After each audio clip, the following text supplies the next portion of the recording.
इस कार्यक्रम के पुण्यार्चक हैं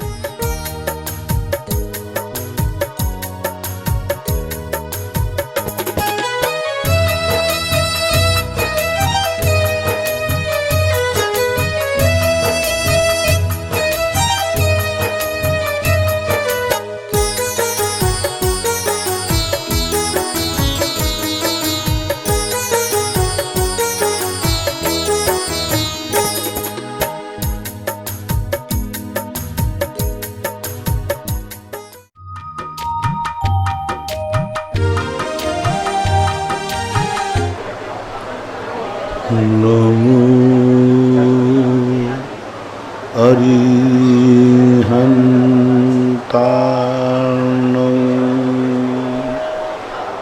नमो सिद्धाणं नमो आयर्याणं नमो वज्रायाणं नमो लोये सवशाहूर्णं।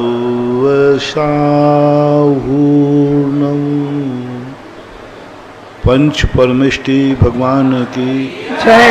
आचार्य श्री गुरुवर कुंद कुंद महाराज की जय। आचार्य श्री गुरुवर विद्यासागर महाराज की जय। परम पूजनीय निर्व्यापक श्रवण मुनि श्री सुधा सागर जी महाराज की, परम पूज्य छुल्लक जी महाराज जी की जय। सभी श्रोतागण एवं जिज्ञासु को सभी को नमोस्तु करें।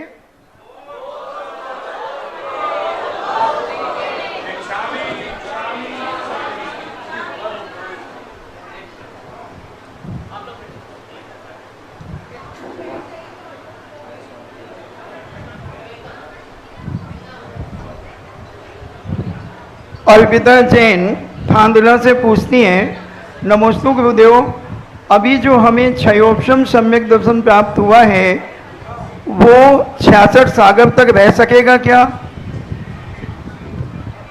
कोई भी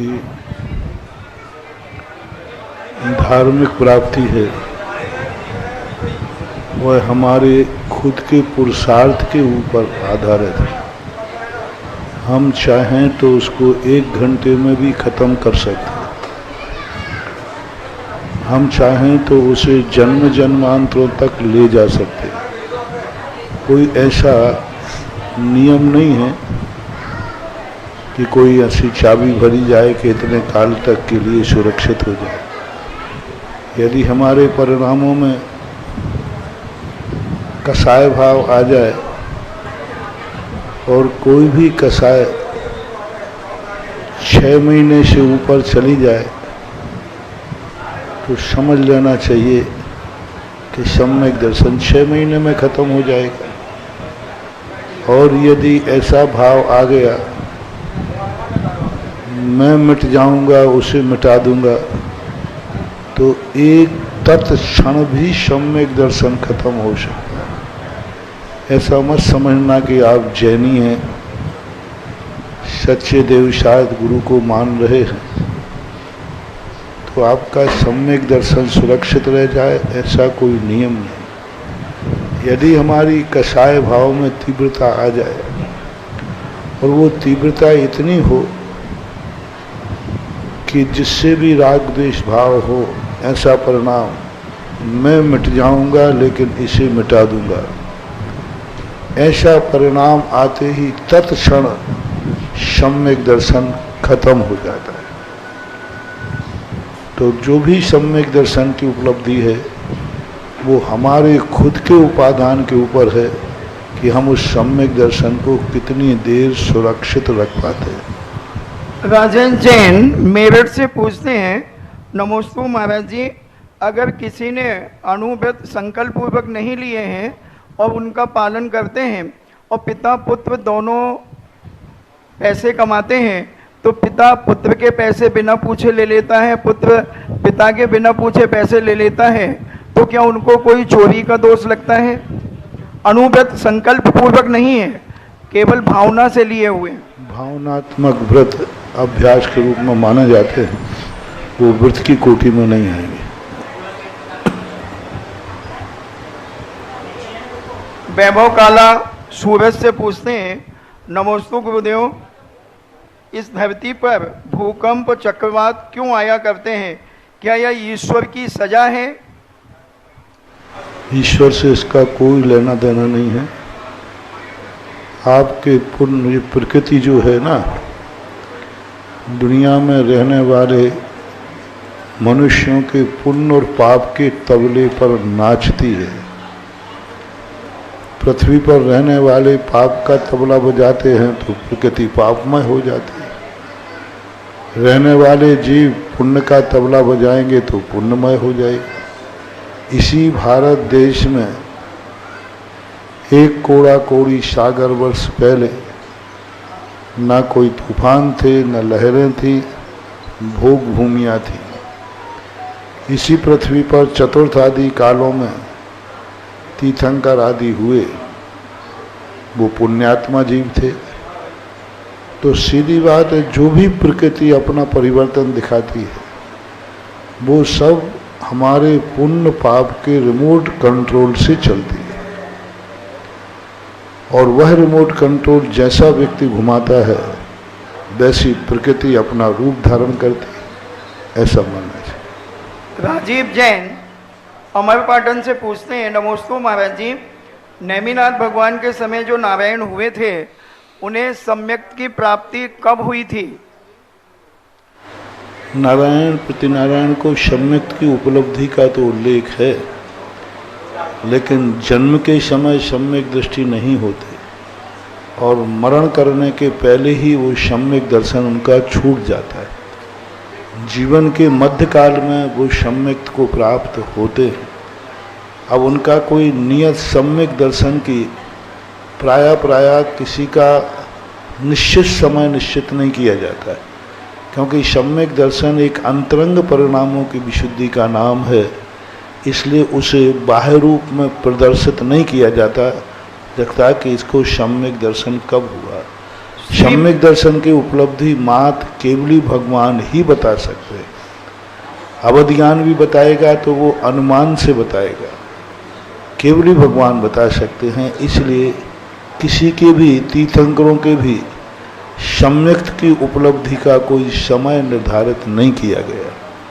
श्रीमती कल्पना जैन झांसी से पूछती हैं, नमोस्तु महाराज जी, हम किसी धर्मात्मा के दोषों का उपगूहन क्यों करें? इससे हमें क्या लाभ और क्या हानि है?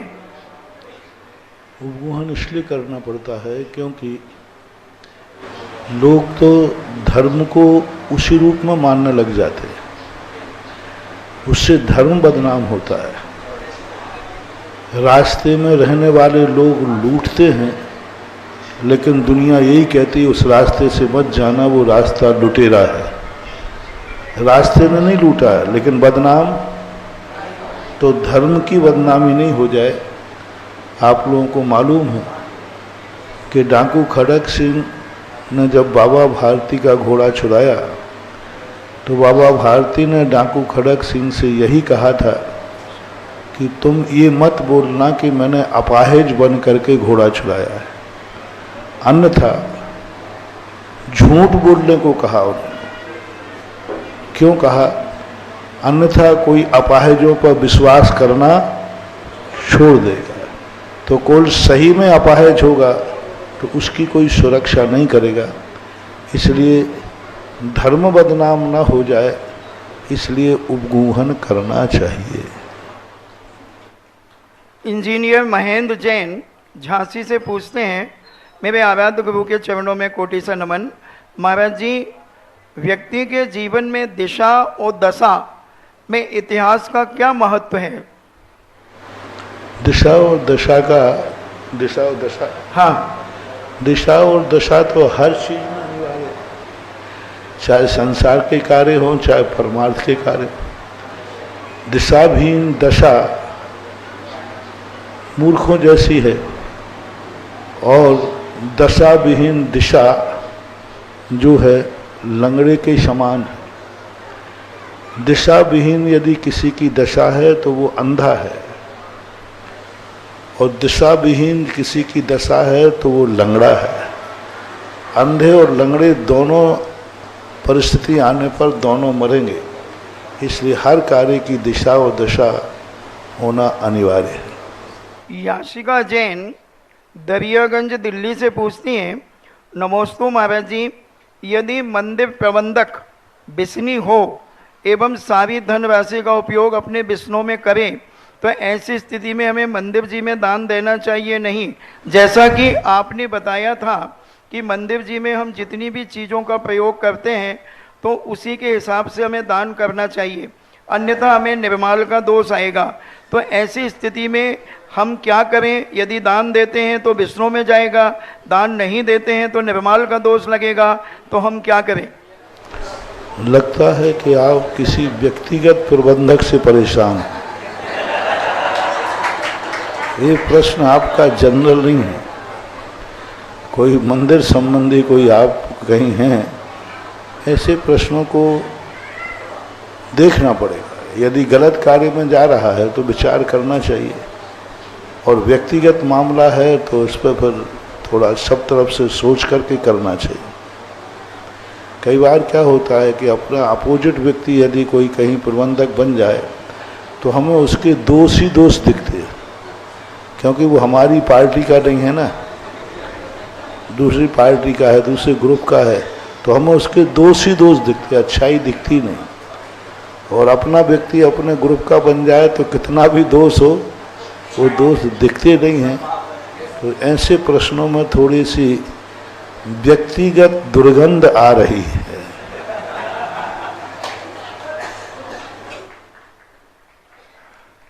सुनील जैन दिल्ली से पूछते हैं, नमोस्तु महाराज जी, अगर कोई मंदिरों के ट्रस्टी जो बनते हैं और लोग उनसे संपर्क करके बनवाते हैं और वो आपके आशीर्वाद से या कहीं से भी, तो क्या फिर उनके लिए अगर कोई मना करता है कि ट्रस्टी बनने से क्या फ़ायदा होता है, तो इसमें क्या उन्हें दोष लगता है?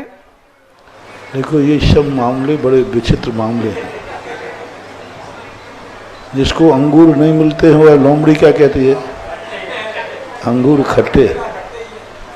और मिलने का मौका मिल जाए तो ठीक है। इस संबंध में एक बार लालू ने बहुत अच्छी बात कही थी। लालू ने कहा था कि भाई देखो, हम बेईमान हैं, हम बुरे हैं, गंदे आदमी हैं, तो हम बार बार चुन करके क्यों आते हैं?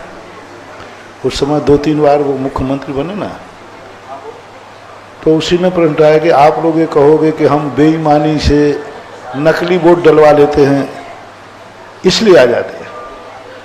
तो उसने कहा कि भारत के हर व्यक्ति के चुनाव में जो खड़ा होता है, प्रत्येक व्यक्ति से पूछो कि यदि नकली डालने का वोट डालने का मौका मिलेगा तो कौन प्रत्याशी नहीं डालेगा? कौन चुकेगा? जिसको सीधा बैलेट पेपर मिल जाए और सील मिल जाए कि भाई ठोक ले जितनी डालना है, तो कौन छोड़ेगा? फर्क इतना है, वो डलवा नहीं पाते हम, लेकिन डालना में तो वो भी चाहते। तो इन प्रसंगों के संबंध में अपने अंदर की जो नियत है, उस नियत पर निर्धारित करते हैं कि आप किस नियत से मना कर रहे हैं और कौन सी नियत आपकी है।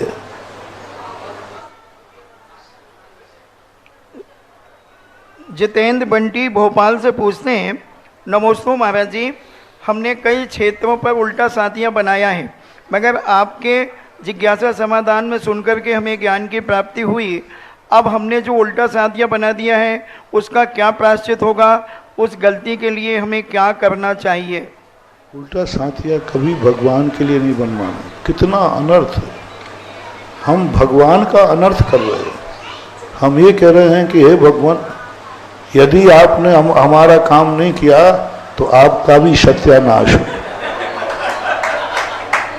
उल्टा साथिया शुभ है कि अशुभ? आप लोग बोले अशुभ है, तो भगवान के दरवाजे पे तुमने उल्टा बना दिया। इसका अर्थ है कि मेरा काम नहीं किया तो तुम्हारा अशुभ हो, ये अर्थ है। बहुत अनर्थकारी है। भगवान को हम चुनौती दे रहे हैं, मेरा काम करो नहीं तो हम तुम्हारा अशुभ कर देंगे, तुम्हारे दरवाजे जो भी आएगा उसका अशुभ होगा। क्योंकि उल्टा सांतिया बना है। दे आते ही वो उल्टा सांतिया देखेगा, उसका अशुभ होगा और आपकी प्रभावना में अशुभ होगा। इसलिए कभी भी मंदिरों में उल्टे सांतिये नहीं बनाना चाहिए। एक प्रकार की भगवान को चुनौती है, भगवान को एक प्रकार से धमकी है कि तुम मेरा अच्छा नहीं किया तो तुम्हारा भी बुरा करूँगा। इससे और बुरा होता है। हमेशा सीधा सांतिया बनाना चाहिए। पहली बात तो सांतिया बनाने का कोई उल्लेख है ही नहीं जैन दर्शन में। बना लिए हैं जिन्होंने, उसके उपलक्ष्य में उनको कम से कम एक शांति विधान करके अपने परिणामों की प्रायश्चित कर लेना चाहिए। बहुप्रसारित लोकप्रिय जिनवाणी चैनल, आदिनाथ चैनल एवं सुधा कलश चैनल के जिज्ञासा समाधान देख रहे परम पूज्य गुरुदेव भगवान के लाखों श्रुति गुरु भक्तों की ओर से एवं इस भव्य सभागार में उपस्थित भव्य आत्माओं की ओर से सभी परम पूज्य गुरुदेव के भगवान के पावन चरणों में बारंबार नमोस्तु नमोस्तु नमोस्तु। परम पूज्य छुल्लक जी के चरणों में इच्छामि इच्छामि इच्छामि। आज के इस जिज्ञासा समाधान में पहले जिज्ञासु के तौर पर तैयार रहेंगे श्री रविंद्र सिंघई ग्वालियर एवं उसके बाद तैयार रहेंगी श्रीमती नूरी जैन ग्वालियर।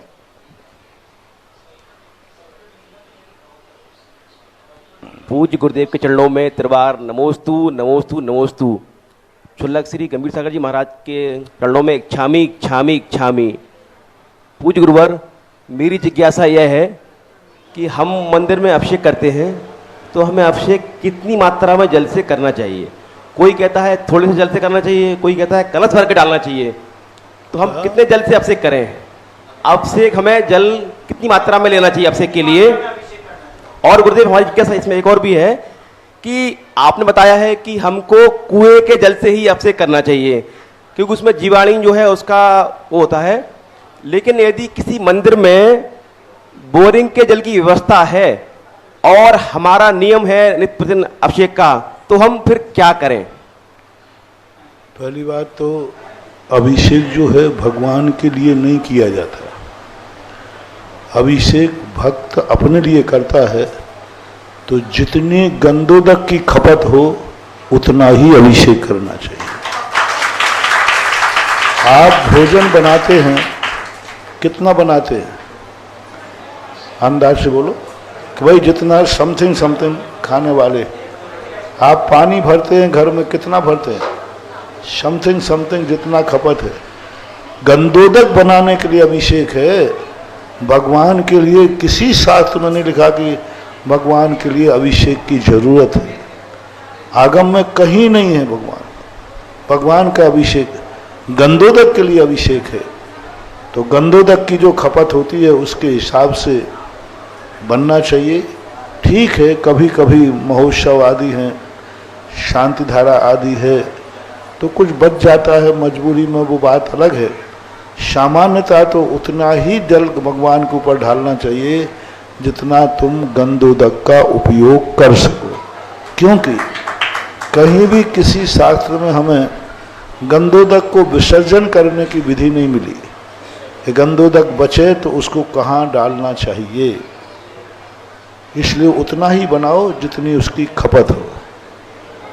गुरुदेव, श्रीमती नूरी जैन के बाद तैयार रहेंगी परम पूज्य गुरुदेव के परम भक्त मोहन माबा परवार ललितपुर से नैना जैन। गुरुदेव, मेरा सवाल थोड़ा आगे भी था इसमें कि यदि मंदिर जी में कुएं के जल की व्यवस्था नहीं है। देखो, मैंने चला करके तुम्हारे प्रश्न को गौण किया।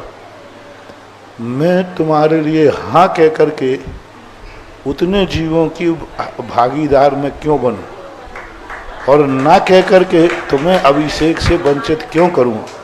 बहुत सारे कार्य हैं, तुम्हारी मजबूरी तुम जानो, मैं उसमें पार्टिसिपेट क्यों करूं? नमोस्तु गुरुदेव, नमोस्तु नमोस्तु।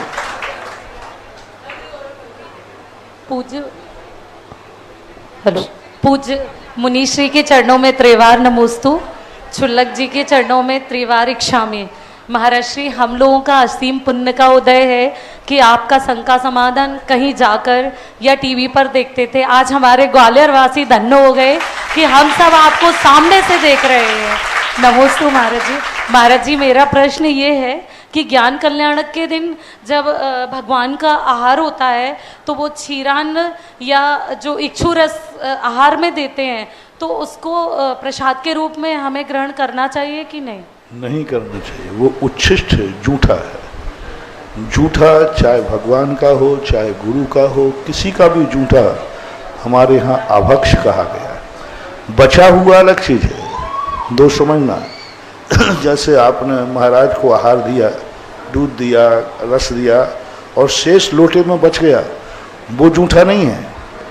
लेकिन अंजलि में जाने के बाद जो नीचे गिर रहा है वो जूठे के अर्थ में आता है। और भगवान का तो वहाँ पर पूरा आहार संकल्प हो चुका, प्रशस्ताचार्य उसको दे देते हैं, फिर वो नीचे आ जाता है, तो वो जूठा माना जाएगा। आप लोग प्रसाद के रूप में नहीं ले सकते। पशु आदि के खाने के काम आना अलग चीज़ है और आप लोग नहीं ले सकते। जो बचा हुआ है वो ले सकते, जो दे चुके हो वो कोई भी वस्तु हो वो उच्छिष्ट कहलाएगी। उच्छिष्ट वस्तु हमेशा अभक्ष मानी जाती है, नहीं लेना चाहिए। नमोस्तु महाराज। नैना जैन ललितपुर के बाद तैयार रहेंगे। संयम जैन छतरपुर।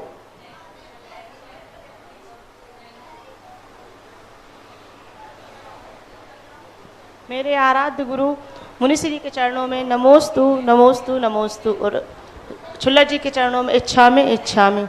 महाराज जी मेरा प्रश्न आपके शिविर से, जब आपने ललितपुर में शिविर लगाया था महाराज जी, तो मेरा 8 साल का बेटा उसमें शिविर में भर्ती में था। जब शिविर ख़त्म होने के बाद मेरा बेटा आया, मैं उसको लेने गई, तो उसके बाद मैं अपने मौसी सास के यहाँ गई, तो उन्होंने ये कहा हमसे कि आपने इतने छोटे बच्चे को शिविर में कैसे कर दिया, क्योंकि महाराज जी वहाँ तो ना जवान ना बूढ़े सभी को एक समान देखते हैं और इतने कठिन कठिन नियम देते हैं महाराज जी कि आपका बेटा कैसे पालन कर लेगा। क्या अभी इतनी सी उम्र में वो अभिषेक कर लेगा? क्या वो रात्रि भोजन बाजार की वस्तुओं का त्याग कर लेगा? तो उनका ये कहना था कि इसलिए मैंने अपने बेटे को नहीं भेजा है शिविर में। तो महाराज जी मेरी जिज्ञासा है कि मुझे जो आपका नेक्स्ट शिविर लगेगा तो उसमें क्या मैं अपने बेटे को भेजूं या ना भेजूं महाराज जी? तो उतना डर हो गया कि अब वो नियम का पालन तो कर नहीं पाएगा महाराज जी अभी इतनी सी उम्र में। तो आप लोग जब गाड़ी में बैठते हैं तो गाड़ी पंचर होने का डर है कि नहीं? जी महाराज जी। एक्सीडेंट का डर है कि नहीं? जी। तो गाड़ी में बैठनी नहीं चाहिए। तो ये सब चीजें प्रयास की हैं। आज फेल हो गया इसका अर्थ है नहीं कि आगे भी फेल होता जाए। फेल हो रहा है उसे पुनः मौका दिया जाए, फिर फेल होगा फिर मौका दिया जाए। तो ये सब चीज़ें संसार में एक्सीडेंटल केस के समान होते हैं कि एक्सीडेंट भी होते आ रहे हैं, होते रहेंगे, लेकिन फिर भी लोग यात्रा करने से चूकते नहीं हैं, करने देना चाहिए। संयम जैन छतरपुर के बाद तैयार रहेंगे डॉक्टर वंदना जैन ग्वालियर।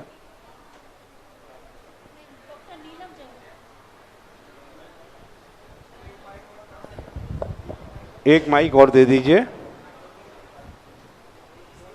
गुरुदेव मेरी जिज्ञासा है कि जैसे पूजा करते हैं तो उसमें कभी तू तेरे आ जाता है, जैसे चालीसा पढ़ते हैं, जैसे मतलब महावीर भगवान की में भी तू तेरे जैसे शब्द आ जाते हैं, वो कहना उचित है?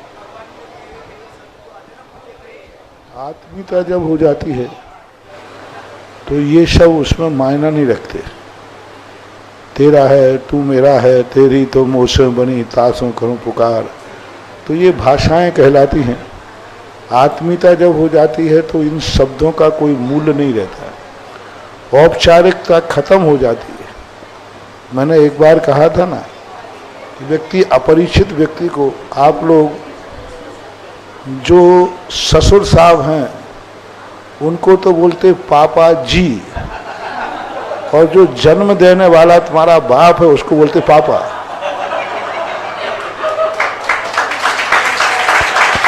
मम्मी को मम्मी बोलते हो और सासू को जी बोलते हो। ये रिस्पेक्ट क्यों दिया जाता भाई?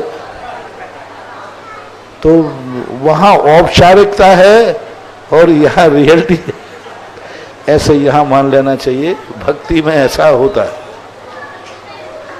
महाराज जी, डॉक्टर वंदना जैन के बाद तैयार रहेंगी नीलम राहुल चौधरी, और जिनको भी मैं नाम बोलूं उनका माइक तुरंत दे दीजिएगा। 2 माइक यहाँ दे दीजिए।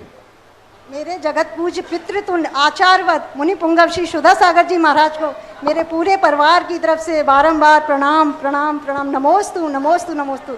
इक्षामी महाराज जी इक्षामी इक्षामी इक्षामी। महाराज जी, भगवान ऋषभ देव के समय में जब वो राज्यावस्था में थे, तब उस समय कोई जिन मंदिर की व्यवस्था थी क्या? जब वो राज्यावस्था में थे, जब उन्हें केवल ज्ञान की प्राप्ति नहीं हुई थी, जब वो राज्यावस्था में थे, अयोध्या नगरी में उस समय कोई जिन मंदिर जैसी कोई व्यवस्था थी? जिन मंदिर की बराबर व्यवस्था थी। पूज्यवर जिनसेन स्वामी महाराज ने स्पष्ट उल्लेख लिखा है कि जब तीर्थंकर का अवतरण होने लगता है तो 6 महीने पूर्व उस नगरी की रचना करते हैं। तो वहाँ पर मध्य में पहले जिनेंद्र देव का मंदिर बनाने के बाद ही शेष अयोध्या की रचना होती है। तो इस पर कोई बाधा नहीं है, क्योंकि जिन मंदिर तो रहते ही हैं। अन्य तीर्थंकरों के समय तो थे ही, ऋषभ देव के समय भी मंदिर इंद्र ने आकर स्थापित किया था, और अन्य तीर्थंकरों के समय में तो मंदिर बन ही गए थे। अजितनाथ भगवान के समय पर सैकड़ों हजारों मंदिर बने थे। मुनिसुब्रतनाथ भगवान के समय पर श्री रामचंद्र जी ने अपने राज्य में सैकड़ों मंदिर जिन मंदिर बना करके जब वो वनवास से लौटे, राजगद्दी को प्राप्त करने के पहले सबसे पहले अपने राज्य में जिन मंदिरों की स्थापना की। तो कोई बाधा नहीं रहते। ऐसे अयोध्या नगरी में ऐसे हरिशरण चक्रवर्ती आदि सभी। हाँ, ऐसे अयोध्या नगरी में ऐसे जिन मंदिरों की जगह का कोई तत्व या कोई संरक्षण कुछ है, मिलता है क्या? उनका मूल स्थान तो नहीं बता सकते। महाराज जी, एक क्वेश्चन और, भट्टारक और परम भट्टारक। नीलम राहुल जैन के बाद तैयार रहेंगे आदित्य जैन आगरा। नीलम राहुल चौधरी के बाद आदित्य जैन आगरा। ये इस तरफ दे दीजिए माइक। नीलम जैन रोहतक जी, बोलिए। नमोस्तु गुरुदेव, नमोस्तु भगवान, नमोस्तु भगवान। मेरे भगवान के चरणों में बारंबार नमोस्तु। हे भगवान, मेरा प्रथम परिचय तो यह है कि मैं आपकी भक्तन हूँ, और मेरा दूसरा परिचय यह है भगवान कि मैं 2016 से भगवान आपके प्रवचन जिज्ञासा समाधान लगातार सुन रही हूँ। और मैं डॉक्टर नीलम जैन रोहतक हरियाणा में जो हरियाणा सरकार द्वारा संचालित विश्वविद्यालय है उसमें प्रोफेसर और डीन के पद पर कार्यरत हूँ। हे भगवान, आपके आशीर्वाद से मेरा जीवन ही बदल गया भगवान, सारा जीवन बदल गया आपका। जिज्ञासा कीजिए आप सीधे। हाँ जी महाराज जी, मेरी जिज्ञासा यह है कि जैसे जो 7 तत्व, मैं 12 वर्षीय पाठ्यक्रम भी कर रही हूँ, तो महाराज जी जैसे जो 7 तत्व में जब कहते हैं कि पुण्य और पाप मिला देते हैं तो 9 पदार्थ बन जाते हैं, तो महाराज जी वो समझ नहीं आता अच्छे से कि किस तरह से। हाँ, 7 तत्व 9 पदार्थ नहीं हो जाते हैं, नाम 9 हो जाते हैं। पदार्थ अलग चीज है और तत्व अलग चीज है, द्रव्य अलग चीज है। द्रव्य उस अस्तित्वमान वस्तु का नाम है जो सदा से थी और रहेगी। जब वही वस्तु परिणमन करती है तो उसी को तत्व बोलते हैं। वही वस्तु जब परिणमन करने लग जाती है तो तत्व का रूप धारण कर लेती है, और तत्व से परिणत जो वस्तु होती है उसको पदार्थ बोलते हैं। जैसे तुम लोग सब अपन सब जीव हैं कि नहीं, लेकिन कौन जीव कहता है? सब मनुष्य कहते हैं, मनुष्य फलाने चंद कहते हैं। तो जीव गौण हो गया, क्योंकि इस समय जीव मनुष्य पर्याय में होने से यह मनुष्य पर्याय के नाम से जाना जाता है। पर्याय के नाम से जब द्रव्य जाना जाए तो उसे पदार्थ बोलते हैं। पर्याय के नाम से द्रव्य अपना मूल नाम तो गौण कर दे, और पर्याय के नाम से द्रव्य की पहचान हो जाए उसे पदार्थ बोलते हैं। और जो द्रव्य अपनी पर्यायों को निकालता है उन पर्यायों को तत्व बोलते हैं। इसलिए 3 द्रव्य है, पर्याय तत्व है, पर्याय से जो द्रव्य का नाम परिवर्तित हुआ, जो टाइटल मिला वो पदार्थ कहलाता है। जैसे सिद्ध भगवान जीव हैं, लेकिन सिद्धत्व आने के बाद उनको जीव कोई नहीं कह रहा, सब क्या कहते हैं, सिद्ध भगवान। तो जो टाइटल उनको मिलता है उसको पदार्थ बोलते हैं। जब द्रव्य किसी पद पर अधिष्ठित हो जाए और उस पद के नाम से वह जाना जाए, उसको पदार्थ बोलते हैं। ऐसा नमोस्तु भगवान, नमोस्तु भगवान। आदित्य जैन आगरा की बात तैयार रहेंगे। सुशांत जैन ग्वालियर। मुंशी के चरणों में त्रिवार नमोस्तु नमोस्तु नमोस्तु, और महाराज जी के चरणों में बारंबार इच्छामी इच्छामी इच्छामी। मैं आदित्य जैन आगरा से, मेरा प्रश्न है महाराज जी कि संप्रदाय विशेष, जैसे मुस्लिम संप्रदाय हो या क्रिश्चियन समुदाय हो या संप्रदाय हिंदू हो, तो इन सब संप्रदायों के अलग अलग कानून हैं जिससे वो गवर्न होते हैं, लेकिन जैन समाज हमारा, इसके लिए कोई कानून नहीं है। क्या आचार्यों ने इस बारे में कहीं कोई उल्लेख किया है तो उसके बारे में कृपया बताएं। जैन समाज में जितना अच्छा कानून बना है दुनिया के किसी दर्शन में नहीं बना, लेकिन जैन दर्शन के कानून को पालने वाले लोग पालन नहीं करते हैं, क्योंकि हमारे गुरुओं के पास डंडा नहीं है, उनके पास डंडा है। बहिष्कार यदि वो पालन नहीं करते हैं तो गुरु बहिष्कार कर देते। आपको मालूम, सरदारों के अंदर कोई व्यक्ति गड़बड़ करता है तो उनके पंच गुरु बैठ करके क्या करते हैं, बहिष्कार, जूतों पे पालिश करवा देते हैं, लंगर के बर्तन साफ करवा देते हैं, चाहे भले वो राष्ट्रपति हो या मुख्यमंत्री हो। ये दंड संहिता है वहाँ पर, इसलिए लोग पालन करते हैं। अब हमारे यहाँ ये महाराज कोई अधिकार मिल जाए तो फिर देखो कली से लागू नहीं हो जाए, तो कह रहा हूँ। अब तुम्हारे महाराज को तो ये सब अधिकार है ही नहीं, इसलिए मानते नहीं। जितना अच्छा कानून श्रावकों का, मुनियों का, आचार संहिता दिगंबर जैन धर्म में है, दुनिया में कहीं ऐसी आचार संहिता नहीं। सबसे हर चीज की, सुबह से लेकर शाम तक की, खाने की आचार संहिता है, उठने बैठने की आचार संहिता है, व्यापार धंधे की आचार संहिता है, रिलेशनशिप की आचार संहिता है, भगवान और गुरु का क्या संबंध है आचार संहिता है। कितनी बड़ी आचार संहिता है, मैंने तो किसी दर्शन में आचार संहिता देखी नहीं। फर्क इतना ही है कि उनके यहाँ गुरुओं को दंड देने का अधिकार है, और वो दंड कितना भी कठिन कठोर हो सकता है। ये दंड व्यवस्था यदि आज अपने यहाँ लागू हो जाए कि जो मंदिर बिना धोती दुपट्टे का आएगा, ग्वालियर से चालू कर दूं, जरूरी है महाराज जी, उसका सिर मुड़वा करके गधे पे बैठा ला जाएगा। और आचार संहिता होना चाहिए अधिकार, पर वो कोर्ट केस नहीं करे, अधिकार मिलना चाहिए उसको। देखो 90% पाप दंड से छूटते।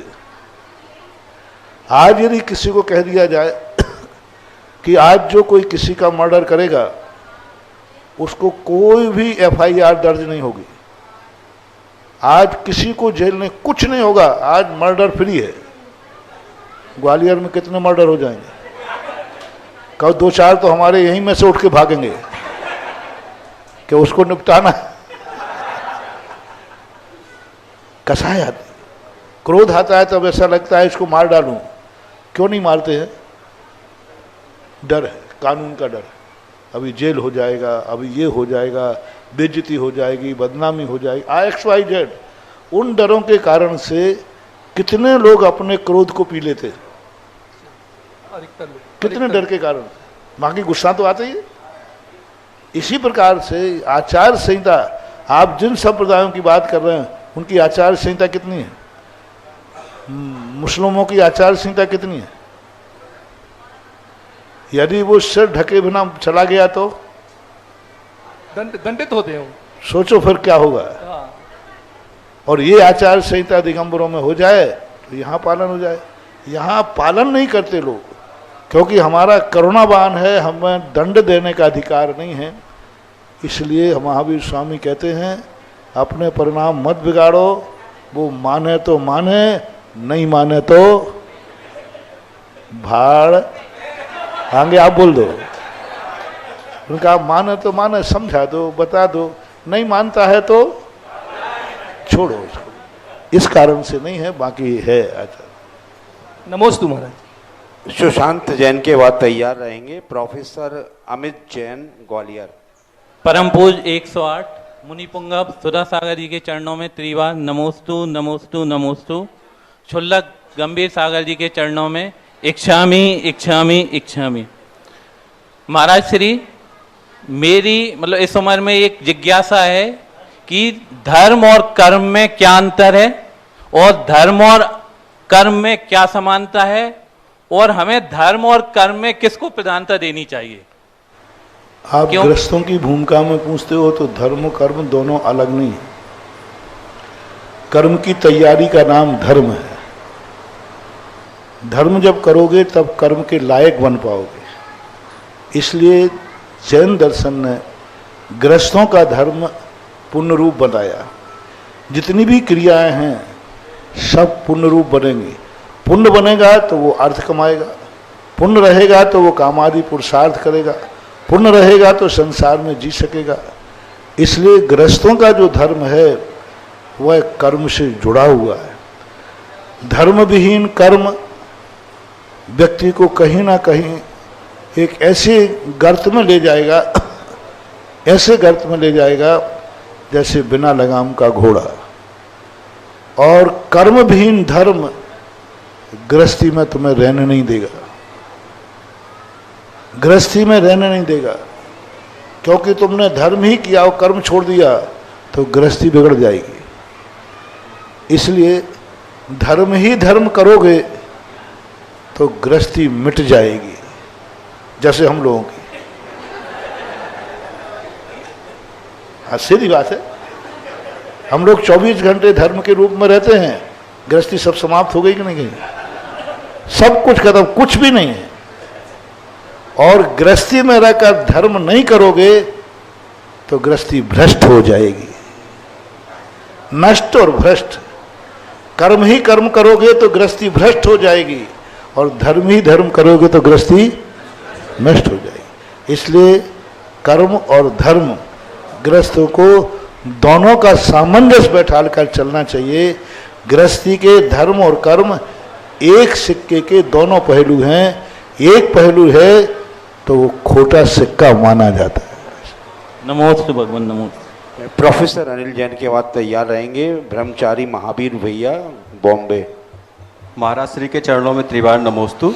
क्षुल्लक जी के चरणों में त्रिवार इच्छामि। महाराज जी, मेरी शंका ये है कि गृहस्थ जीवन में अक्सर ये माना गया है कि मंगलवार के दिन ये नहीं करना चाहिए, गुरुवार के दिन झाड़ू नहीं लगाना चाहिए, पोंछा नहीं लगाना चाहिए, नाखून नहीं काटना चाहिए या बाल नहीं काटना चाहिए। तो महाराज जी, ये मतलब हमारे दिमाग का फितूर है कि इसके पीछे कोई लॉजिक है? जैनागम में तो ऐसा कोई उल्लेख मिला नहीं। मात्र एक 18वीं शताब्दी में लगभग 200 साल पहले एक श्रावकाचार लिखा गया, किसी भट्टारक ने लिखा। उस श्रावकाचार में इन सब क्रियाओं का वर्णन है, लेकिन वो क्रियाएं हमारे मूल आगम से कहीं नहीं मिलती हैं। ऐसा कोई उल्लेख शास्त्रों में नहीं मिला। इसलिए सब बातें लोक परंपराओं से, लोक रूढ़ियों से आ गई हैं। इसका कोई लॉजिक नहीं है।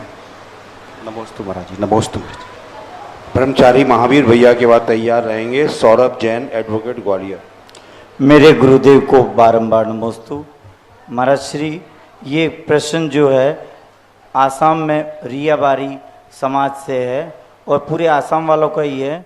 मंजू जी जैन है, उन्होंने नमोस्तु कहा है कि महाराज श्री आषाढ़ की जो अंतिम रविवार होता है और उससे रविव्रत प्रारंभ होते हैं और भाद्रपद का अंतिम रविवार पर 9 होते हैं, और इस में 2 सावन आ गए, तो अब 9 रविवार की जगह 13 रविवार करेंगे या कैसे करेंगे? ये आपसे। मार्गदर्शन। देखो, कायदा से तो दोनों सावन के रविवार करना चाहिए। फिर भी यदि आप बारीकी से देखना चाहते हैं तो सावन के जो बड़ा महीना होता है वो बीच का माह माना जाता है। सावन के प्रथम कृष्ण पक्ष को ओरिजिनल सावन मानना और अंत के शुक्ल पक्ष को ओरिजिनल सावन मानना, बीच का जो एक महीना है उसको बढ़ोतरी का सावन मानना, वो छोड़ सकते हो। पहले 15 दिन और आखिरी 15 दिन ये ओरिजिनल शुद्ध सावन बोलते हैं इसे। इस पहले सावन का शुक्ल पक्ष और दूसरे सावन का कृष्ण पक्ष ये बड़े हुए माह में आते हैं, तो आप छोड़ देंगे तो दोष नहीं आएगा, लेकिन दोनों सावन कर लेंगे तो डिक्टेंशन जरूर मिल जाएगा। सौरभ जैन के बाद तैयार रहेंगे गुलजारी लाल जैन, कोषाध्यक्ष ग्वालियर। नमोस्तु गुरुदेव, इच्छामी गुरुदेव। गुरुदेव, जीवन में सबसे ज्यादा डर मृत्यु का लगता है और मृत्यु एक अटल सत्य है। मेरी जिज्ञासा है गुरुदेव कि मृत्यु के पश्चात इस जीव आत्मा का क्या होता है और कितने समय में होता है? मृत्यु का डर लगने का मूल कारण है महत्वाकांक्षाएं, कि व्यक्ति इतनी महत्वाकांक्षाएं पाल लेता है कि वह सोचता है कि यदि मर गया तो फिर क्या होगा। इतने अपने चारों तरफ आइटम बांध लेता है, कर्तृत्ववादी हो जाता है कि उसको मरने से डर लगने लग जाता है। यदि व्यक्ति कर्तृत्ववादी न बन के अपने आप में जिंदगी को जिए तो फिर मरने से ऐसा कोई डर लगता नहीं है। रही बात अच्छे कार्य करने वाला अच्छा व्यक्ति भी मरने से डरता है। वो इसलिए डरता है क्योंकि उसे मालूम है कि मरने के बाद इतना अच्छा जीवन मिलने वाला नहीं है जितना आज है। जैसे हम लोग मरने से बहुत डरते हैं। पंचम काल में हूं इसलिए ज्यादा डर लगता है, क्योंकि हमें मालूम है कि मरने के बाद स्वर्ग मिलना है, वहां असंयम है, इसलिए यहां जीवन में संयम का आनंद है, इसलिए मरने से डरते हैं।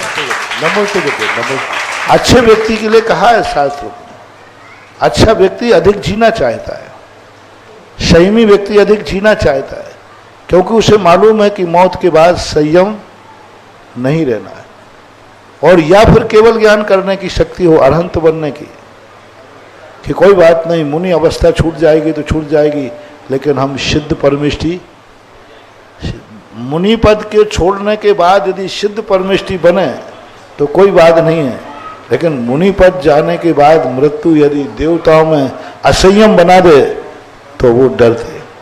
और पापी इसलिए मौत से, ये तो हुआ धर्मात्मा का काम, पापी इसलिए मौत से डरता है क्योंकि उसे मालूम है कि मैंने कुछ अच्छा तो किया नहीं, सीधी दुर्गति मिल रहा दुर्गति के डर के कारण से वो मौत से डरता है। ये दो कारण बनते हैं। गुलजारी जैन के बाद तैयार रहेंगी श्रीमती मिट्ठू सेठी, ग्वालियर।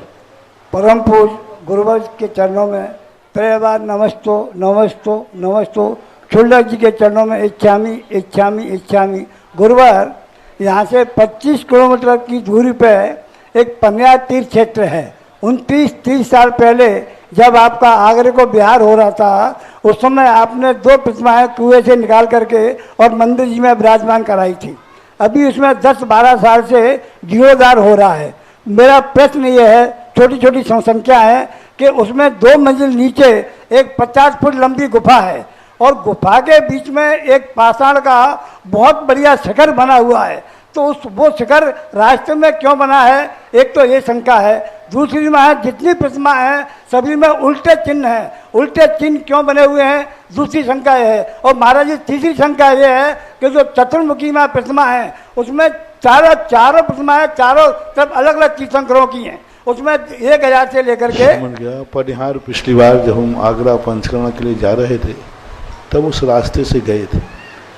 रास्ते में एक खेत में हमें कुछ चतुर्मुखी, कुछ वैसी मूर्तियां रखी थी। हमने बिहार रोक करके और उन मूर्तियों को पनिहार में स्थापित किया था। लेकिन पनिहार जब गए थे तब और ज़्यादा दुख हुआ था, क्योंकि नीचे तो भगवान बैठे थे, ऊपर भैंसें बंधी हुई थी। और भूसा रखा हुआ था। एक व्यक्ति का कब्जा था और मूर्ति तलघर था एक, कुछ थोड़ी सी सीढ़ी उतरने के बाद वहाँ मूर्तियाँ विराजमान थी। एक छोटा सा मंदिर थोड़ी सी बस्ती में अलग था, आरचर्या वहाँ हुई थी। तो एक तो हमें उसकी व्यवस्थाओं की करना चाहिए, दूसरा है कि वो नीचे तलघर में जो बने हुए हैं वो पहले बनाए जाते थे सुरक्षा के लिए। कई बार मूर्तियों को मुगलों से बचाने के लिए तलघर बनाए जाते थे। तीसरा, चतुर्मुखी मूर्तियों में अलग अलग भगवानों के चिन्ह बनाने में कोई बाधा नहीं है, बनाए जा सकते हैं। मानस्तंभ का रूप यदि नहीं है तो चतुर्मुखी मूर्तियों पर अलग अलग चिन्ह बनाने की परंपरा बहुत पहले से रही है। आगम में तो इसका कहीं उल्लेख नहीं मिला, लेकिन शिल्प में जरूर देखने में आते हैं। उल्टे से चिन्ह बनाने का मूल कारण दो है। पहला कारण है शिल्पी की अज्ञानता, प्रतिष्ठाचारी की अज्ञानता और भक्तों की अज्ञानता। दूसरा कारण यह है कि बीच में एक तांत्रिक युग आया था, जो 200-300 साल तांत्रिक युग चला। तांत्रिक युग में क्या होता है, वही उल्टा वाली चांदिया, उल्टा निशान बना दो, उल्टा चिन्ह बना दो। तो ये तंत्र विद्या के अंतर्गत लोग, भट्टारक लोग ऐसा बता देते थे, लेकिन ये ज़्यादा समय नहीं चल पाया। अंत में तंत्र का अर्थ होता है कोई टोकना चाहिए, अरे ये उल्टा कैसे बना, अरे ये उल्टा चिन्ह क्यों बना। तो हर व्यक्ति उसको टोक लगाता है। तो तंत्र विद्या के अंदर तांत्रिकता का एक कहना चाहिए इलाज होता था। तो उन तांत्रिकों के परिणाम स्वरूप ये उल्टे चिन्हों की परंपरा हो सकती है।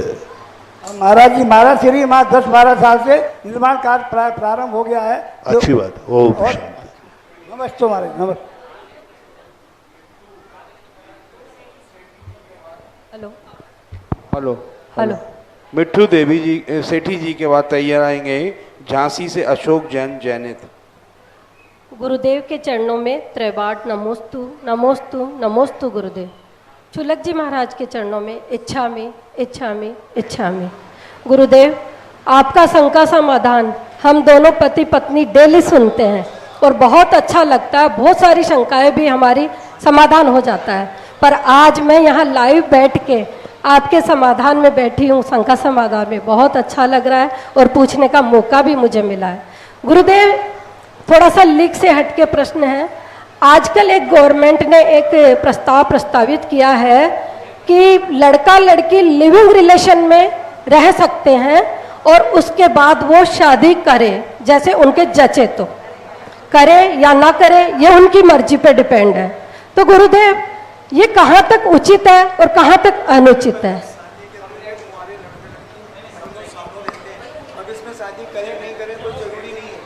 अब ये भगवान की परंपरा है, बहुत गलत है।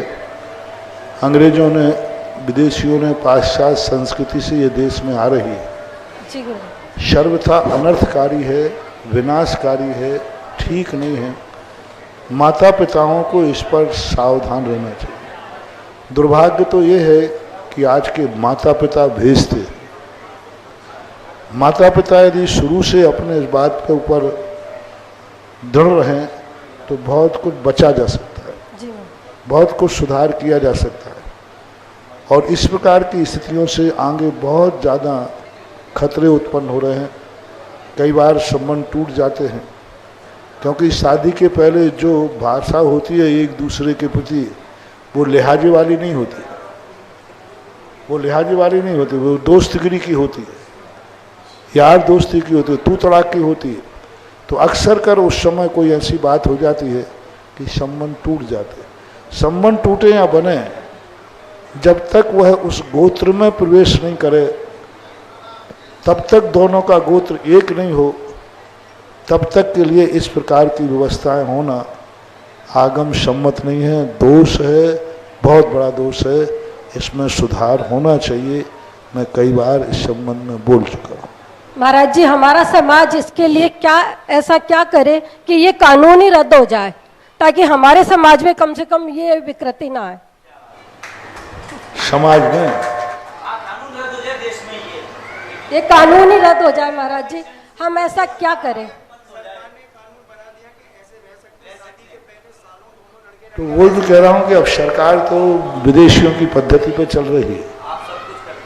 अब आपका आशीर्वाद अगर समाज पे आ जाए तो शायद ये कानून जो रद्द हमें भी हो जाए। सरकार मानेगा तो हमारा कानून भी मानना पड़ेगा।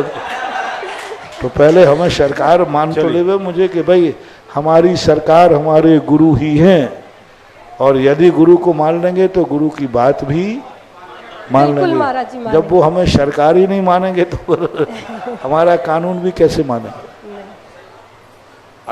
नमस्ते गुरुदेव। अशोक जैन जैनित के बाद तैयार रहेंगी श्रीमती मंजू जैन ग्वालियर।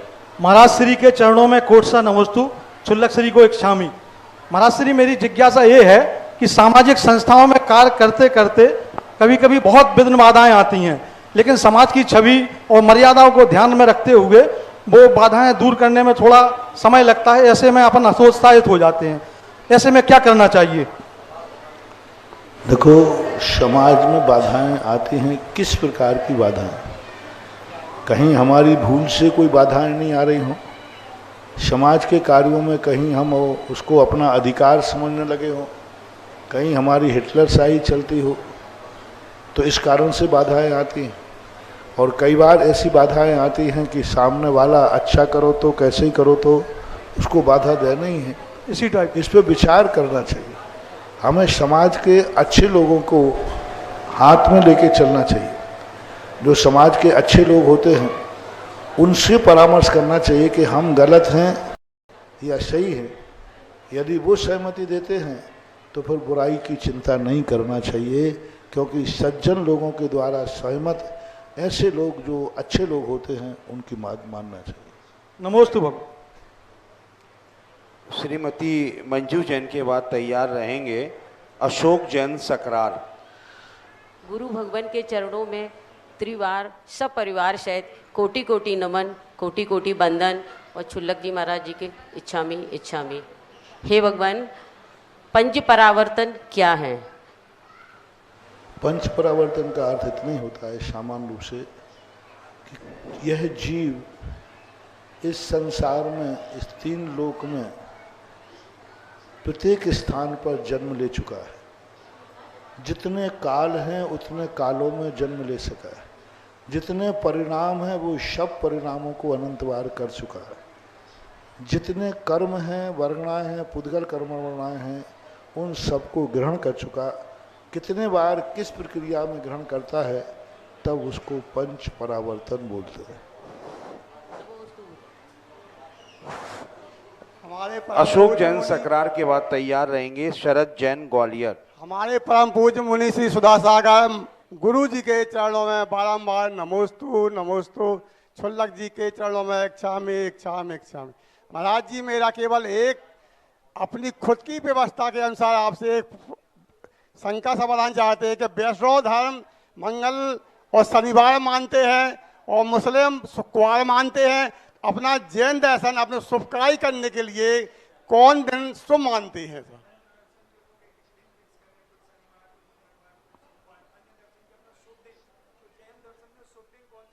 हमारे यहाँ जिस दिन तुम शुभ हो जाओ उसी दिन तुम्हारा शुभ दिन। और पारसनाथ के रविवार दिन मानते। दिवाली अमावस्या के दिन दिवाली शुभ हो गई महावीर स्वामी के लिए। जब जागो तब सवेरा है, तभी सवेरा है। चलिए, इसके बाद तैयार रहे शरद जैन के बाद तैयार रहेंगी अर्चना जैन ग्वालियर। मुनि श्री के चरणों में त्रिवार नमोस्तु नमोस्तु नमोस्तु, इच्छामी इच्छामी इच्छामी। महाराज जी, सिद्ध जीवों के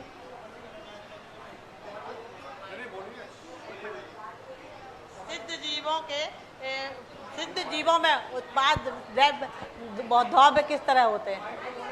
सिद्ध जीवों में उत्पाद द्रव्य किस तरह होते हैं? उत्पाद व्यय द्रव्य। उत्पाद व्यय ध्रुव होता है। प्रति क्षण वो जो नया नया सुख ले रहे हैं, प्रति क्षण जो उनको नया नया आनंद आ रहा है, वही उत्पाद व्यय के माध्यम से तो आ रहा है। अगुरु लघु गुण की पर्याय उनके पास भी है, क्योंकि द्रव्य का स्वभाव है उत्पाद व्यय ध्रुव युक्तम शत। सिद्ध भगवान भी द्रव्य हैं, इसलिए उनमें उत्पाद व्यय निरंतर होता रहता है। आखिरी जिज्ञासु के तौर पर अर्चना जैन ग्वालियर। हो गया, वो माइक दे दीजिए पीछे। आज हमारे बीच भारत सरकार के पूर्व केंद्रीय ग्रामीण विकास राज्य मंत्री माननीय श्री प्रदीप जैन जी आदित्य परम पूज्य गुरुदेव भगवान के पावन दर्शन के लिए यहाँ आए हुए हैं और उन्होंने मुझे बताया कि गुरुदेव का पावन वर्षा योग वर्ष 2023 का झांसी में हो, ऐसी मंगल भावना के साथ वो श्रीफल भेंट करने यहाँ आए हुए हैं। चलिए आखिरी जिज्ञासा कीजिए आप। महाराज जी के चरणों में कोई बात नहीं, कई बार ऐसा होता है, पीठ पीछे जिसको छोड़ा और श्रीफल चढ़ जाए तो पीठ उल्टी हुई हो जाती है। हाँ, एक दो बार ऐसा हुआ है। चलिए एक दो बार ऐसा हुआ, हम छोड़ करके आ गए और फिर भी श्रीफल चढ़ते रहे। उन श्रीफलों का चमत्कार हुआ कि हम 100 किलोमीटर चलने के बाद एक दिन एकदम एकाएक जो भी हमारे पास निर्देश थे, हम वहीं से लौट करके वहीं आ गए जहाँ से चले थे। गुरुदेव झांसी से ग्वालियर पूरे 100 किलोमीटर पर है। महाराज जी नमोस्तु नमोस्तु नमोस्तु। महाराज जी, मैं चांदखेड़ी जाने की मेरी बहुत दिनों से इच्छा थी और फिर मुझे 2-3 साल बाद जाने का मौका मिला। तो मैं जब महाराज मंदिर में दर्शन करने गई,